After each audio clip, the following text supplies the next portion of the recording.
é uma das lendas mais assustadoras, misteriosa e sinistra do folclore japonês. Não se sabe se essa criatura é um yokai ou um bakemono. Então, sente-se, apague a luz, que eu irei falar sobre ela. Esta é uma lenda japonesa que vem sendo conhecida somente agora, no século XXI, mas ela é datada do século XVII e teve nascimento em uma minúscula vila do sul do Japão. Lenda esta que causou caos social, pois, segundo os relatos históricos, quem ouvisse morreria hora mais tarde de tanto medo.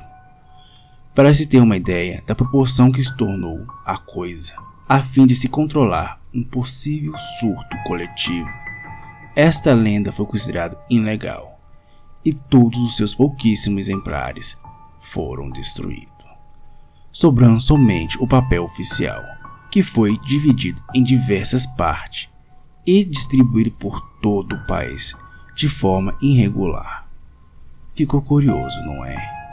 Então, fique mais comigo, que eu irei falar mais sobre os detalhes sobre esta lenda que persegue os japoneses há séculos. A lenda da cabeça de vaca teve seu último relato, que data no meado do século XX. Um professor que estava com sua turma em uma excursão, e por se tratar de uma turma numerosa, todos estavam muito agitados. Ao chamar a atenção dos seus alunos, ele resolveu contar uma velha história que seu avô tinha lhe contado quando ele era pequeno. Essa história era nada mais nada menos do que a lenda da cabeça de vaca. Por se tratar de um homem esclarecido que não acreditava nos efeitos que tal lenda poderia causar, nem mesmo que poderia ser real, a fim de chamar a atenção da turma, disse que se eles calassem a boca, ele iria contar uma história de terror. Iria explicar tudo sobre ela. Ao se sentar embaixo de uma cerejeira, o professor chamou a atenção mais uma vez da turma, que logo ela se calou, com exceção de um aluno que clamava para que o professor não contasse essa história para eles. Este aluno foi ridicularizado pelos demais. Alguns dos poucos alunos deram ouvido ao jovem e se afastaram o bastante para que não fosse possível ouvir. De longe era possível ver o professor, que parecia estar um pouco diferente.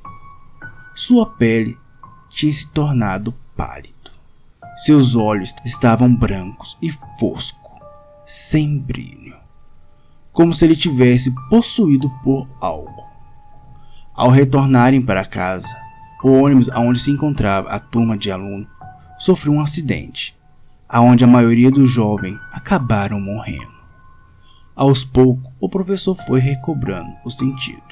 Quando foi questionado sobre o que havia acontecido, o professor disse que não se lembrava de ter entrado no ônibus. Só se lembrava de estar contando a história da cabeça de vaca embaixo de uma árvore de cerejeira, e depois acordar dentro do ônibus, parcialmente destruído. A expressão de terror das autoridades foi tamanha que o professor foi condenado à morte, pois todos sabiam que essa história era proibida e não deveria ser contada novamente. Afinal de contas, todos que a conheciam e por algum motivo não havia morrido, deveriam se calar ou seria seriamente punido pelo governo. Após este incidente, não se teve mais relatos sobre alguém que tenha ousado contar, ou até mesmo conhecimento sobre essa terrível lenda. Mas, para nós brasileiros, essa lenda serve somente como curiosidade, pois dificilmente ficaríamos assustados com o relato de um professor que sofreu um acidente com sua turma. Mas, para os tradicionais da sociedade japonesa, é algo tão amedrontador quanto a história sobre lobisomens, por exemplo, que causou grandes problemas entre os séculos 17 e meados do século XX. Bom, Mas isso é outra história que eu contarei para vocês. Os historiadores modernos dizem que essa lenda da cabeça de vaca, na verdade, nunca existiu. E seria somente uma forma de alertar as pessoas que as palavras têm poder e devem ser respeitadas. De qualquer forma, é um jeito bem macabro de se passar uma mensagem, não acha? Muito obrigado, fiquem bem, fiquem seguros.